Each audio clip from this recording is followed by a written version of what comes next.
Hey guys, it's Desiree D. Lindsey. Today is my Stelara injection. It's actually my third injection, but it's the first time that I'll be doing my injection alone. The last injection that I had an injection nurse here on site, and she walked me through the process, gave me a ton of training, and I did record that just so I could look back on it and make sure that I was doing everything correctly, but unfortunately I'm unable to share that video with you. So I thought that I'd recreate it, just showing my experience and kind of implementing some of the knowledge that I learned from her while she was here, and I didn't want to do this injection by myself. So anyway, I'll walk you through the products and kind of show you what's what, and then we'll get started. So here's the Stelara. It comes in this fun box, and I've already opened it, but you just take out the instructions and it's like an injection like this. So I also asked for alcohol wipes when I placed my order for my Stelara to come, and then for Band-Aids. And when you first get it, they also send you this sharps container so that you can put your old injections in there, like your needles and everything, just to kind of keep it safe and away from harm. So now that I've kind of touched everything, I'm gonna go wash my hands because it's important that you wash your hands prior to giving your injection, just to make sure that everything is completely sterile. And then we'll walk through the process and some of the concerns that I had on my first go round. So I'm back from washing my hands, and my nurse told me that when you're giving yourself the injection, you can either do it in your stomach, your thigh, or your butt. I choose to do mine in my stomach just because it's a little bit easier for me to get to. And I guess that's just where I did it the first time. So what you'll do is you will take the alcohol prep wipe and try not to be nervous like me. The last time I was completely nervous.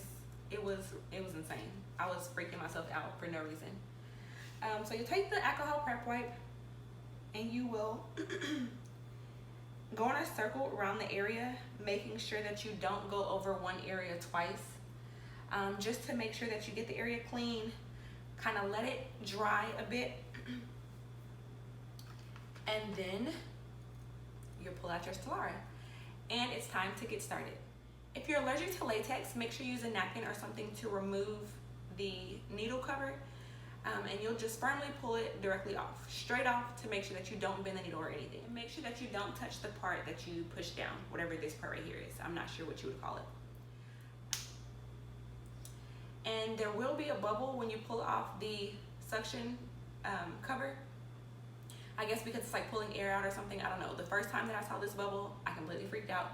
But it's nothing. She said that it's, don't be alarmed by that. There will be a bubble, and there'll also be a bubble in your medicine. If you look on the side, that's a little bit empty. So you'll take the skin that you have already cleaned, and you'll take the needle, and I'll try not to be nervous this time, and you'll push it in. When you push the needle in, make sure that you push the medicine all the way in, completely until you cannot push anymore, and then pull it out before letting your finger off of the syringe. So I'll walk through it right now and kind of show you. So you pinch the skin and you'll insert the needle.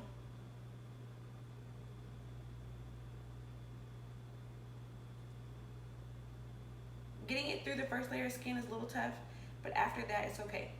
So you'll make sure that you can hold the medicine and have your finger to push the medicine in. It does hurt a bit once you start pushing the medicine in, but it's not too terrible. Push, push, push.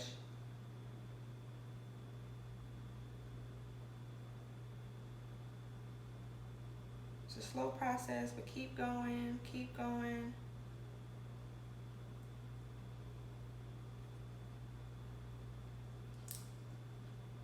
Okay, and then you'll hear it click, remove the needle, and let go. Whew. And then you will put that into your container. And one thing that my nurse told me to be careful of was to make sure that you remove the needle before,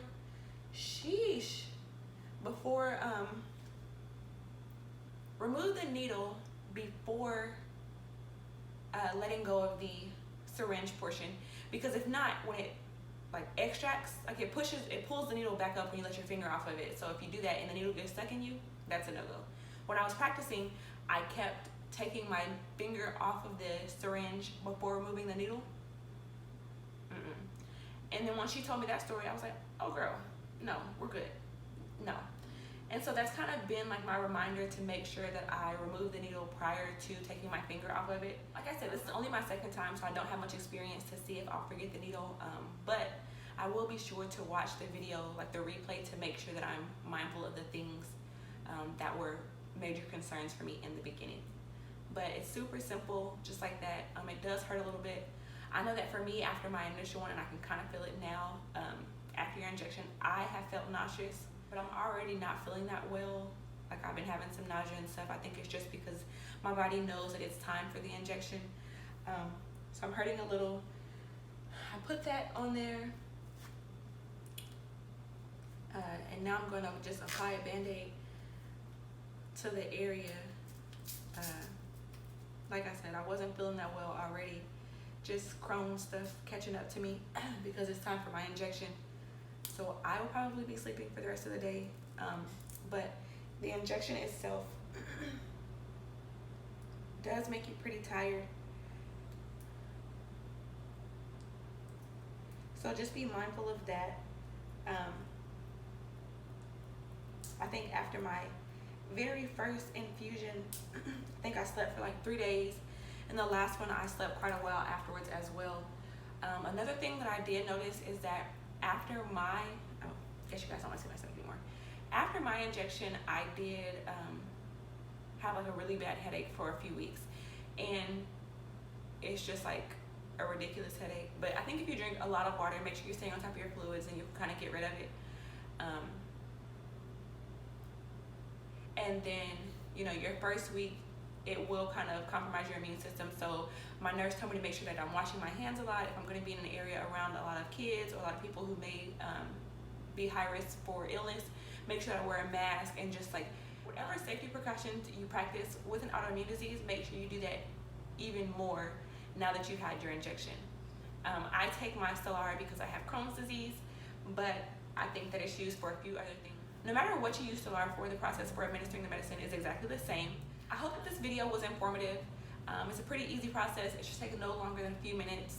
Washing your hands and hyping yourself up is the part that takes the longest, but it's not bad. How you feel after your injection, to me, is worse than the injection itself. I mean, it does hurt, like I can still feel it stinging, but the after effect sucks more.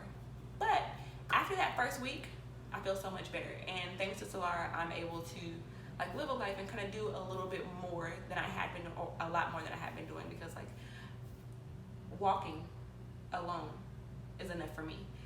So the fact that I'm able to kind of have somewhat of a life, you know, I'm grateful. I'm extremely grateful.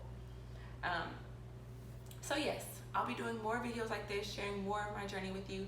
I hope that this Stelara video, how to, was informative. If you have any questions, comment below, or you can hit me up on Instagram at Desiree D Lindsey. If I think of anything else that I think will be beneficial for you guys, I'll be sure to share that, and I'll try to keep doing more videos for you guys. But I'm gonna go take a nap. I love you. I hope that you're taking care of yourself. Stay blessed.